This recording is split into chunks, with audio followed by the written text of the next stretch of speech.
Magandang hapon po sa lahat. Ang nakikita po natin ngayon ay ang Mungkayo. Section po yan ng Mungkayo sa may bandang Calao Bridge. Ang ipapakita po natin yung aftermath po ng flooding noong January 29 hanggang February 2. Yan po, ito po ay part ng isa Agusan River po. Ito po. Makikita po natin yung pinsala ng flooding. Malaki-laki po yan. Yung mga saging, ayan, namamatay na. Yan yung highway, at saka yung poblasyon. Yan. So basically, parang tumakas talaga yung ulan, at saka yung flooding, parang pumunta na dun sa sa farming, agricultural areas ng Mungkayo.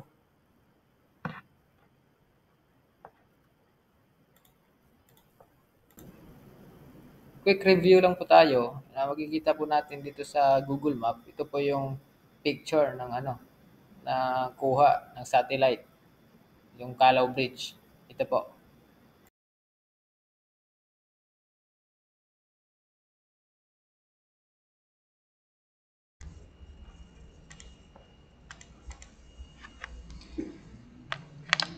Ang gamit po natin na drone ngayon ay yung pong AIM-300 RTK drone. DJI po yon.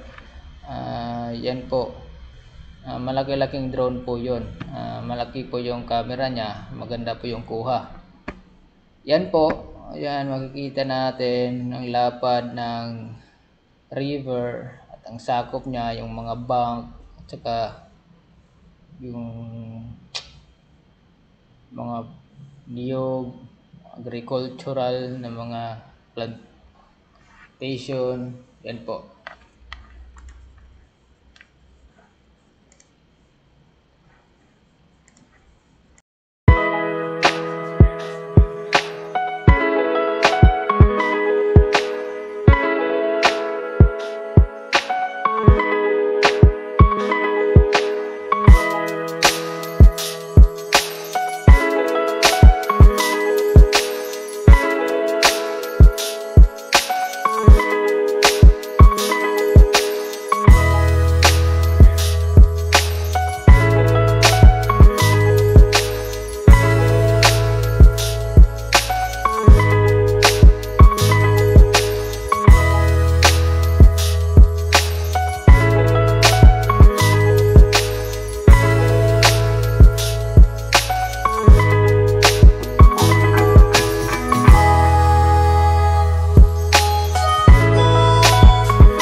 Thank you po sa panonood.